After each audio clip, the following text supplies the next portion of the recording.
Drivers will notice something new at the entrance to Archer Court in Claremore. City crews recently installed yellow guardrails there. They surround the storm drain that Captain Jason Farley got swept into earlier this year.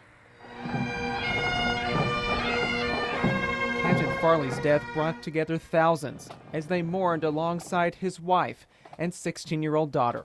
It's really tough to lose anybody, but Jason's an exceptionally good guy. His grieving family now says the city could have done more to prevent his death. They question why this storm drain had no covering despite frequent flooding in the area. In their tort claim against the city, they say, quote, had the drain pipe been properly covered by a grate or other barrier, as it had in the past, Captain Farley would not have been swept to his death. Therefore, the city is liable for Captain Farley's wrongful death.